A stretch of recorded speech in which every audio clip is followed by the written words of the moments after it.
કિડનીના રોગથી પીડાતા લાખો લોકો દરરોજ નવી આશા શોધે છે, પરંતુ હવે એક સારા સમાચાર છે। 10 વર્ષની સખત મહેનત પછી કેનેડા અને ચીનના વૈજ્ઞાનિકોએ એક સાર્વત્રિક કિડની બનાવી છે, એટલે કે યુનિવર્સલ કિડની, જે કોઈ પણ રક્ત જૂથના દર્દીઓને આપી શકાય છે। આનાથી વેઇટિંગ લિસ્ટ નાનું થશે અને જીવન પણ બચી જશે। આજે આ જ વિષય પર વધુ જાણવાની કોશિશ કરીશું કે યુનિવર્સલ કિડની છે શું, આ કિડની કેવી રીતે બનાવવામાં આવી અને પરીક્ષણ તેનું કેવી રીતે કરવામાં આવ્યું। કિડની ટ્રાન્સપ્લાન્ટ સાથેની વર્તમાન સમસ્યા। પહેલા સમસ્યા સમજવાની કોશિશ કરીએ। કિડની ટ્રાન્સપ્લાન્ટ માટે ડોનરની કિડની રિસીવરના બ્લડ ગ્રુપ સાથે મેળ ખાતી હોવી જોઈએ। ઓ ટાઈપનું બ્લડ યુનિવર્સલ ડોનર છે, એટલે કે તે કોઈ પણ ગ્રુપ એ, બી, એબી અથવા ઓ ને આપી શકાય છે, પરંતુ ઓ ટાઈપની કિડની ઓછી હોય છે, કારણ કે દરેક વ્યક્તિ તેનો ઉપયોગ કરી શકે છે। વેઇટિંગ લિસ્ટમાં અડધાથી વધુ લોકો ઓ ટાઈપની કિડનીની રાહ જોઈ રહ્યા છે। એકલા અમેરિકામાં જ કિડનીના અભાવે દરરોજ 11 લોકોના મોત થાય છે। ભારતમાં પણ લાખો દર્દીઓ ડાયાલિસિસ પર જીવી રહ્યા છે। જો અલગ બ્લડ ગ્રુપની કિડની ટ્રાન્સપ્લાન્ટ કરવામાં આવે છે તો શરીર તેને નકારી કાઢે છે। વર્તમાન પદ્ધતિ શું? દર્દીને દવાથી તૈયાર કરવા, પણ આ ખર્ચાળ, લાંબી અને જોખમી પણ છે। લિવિંગ ડોનરની જરૂર પડે, જેમાં ઘણા મહિનાઓ પણ લાગી જાય છે। હવે એ જાણીએ કે યુનિવર્સલ કિડની છે શું। આખરે આ નવી કિડની ટાઈપ ઓ છે, જે કોઈ પણ બ્લડ ગ્રુપના દર્દીના શરીરમાં સેટ થઈ જશે।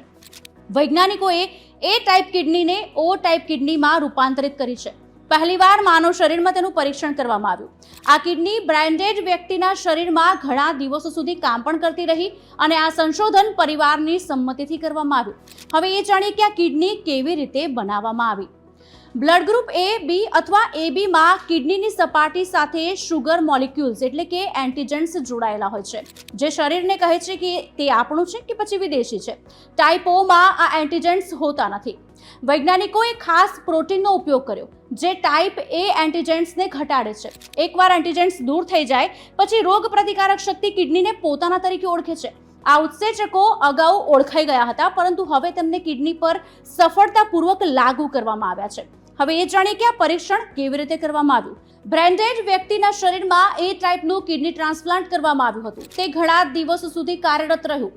લોહી ફિલ્ટર કરવામાં આવ્યું, કચરો દૂર કરવામાં આવ્યો અને ત્રીજા દિવસે ટાઈપ એ ના કેટલાક ચિહ્નો પણ દેખાયા, જેના કારણે હળવી રોગ પ્રતિકારક પ્રતિક્રિયા પણ મળી, પરંતુ તે સામાન્ય કરતાં ઓછું હતું। શરીર કિડનીને સહન કરવાનો પ્રયાસ કરી રહ્યું હતું।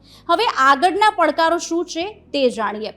આ તો ફક્ત શરૂઆત છે, ઘણા પડકારો બાકી છે। જો એન્ટીજન્સ સંપૂર્ણપણે દૂર ન થાય તો અસ્વીકાર થઈ શકે છે।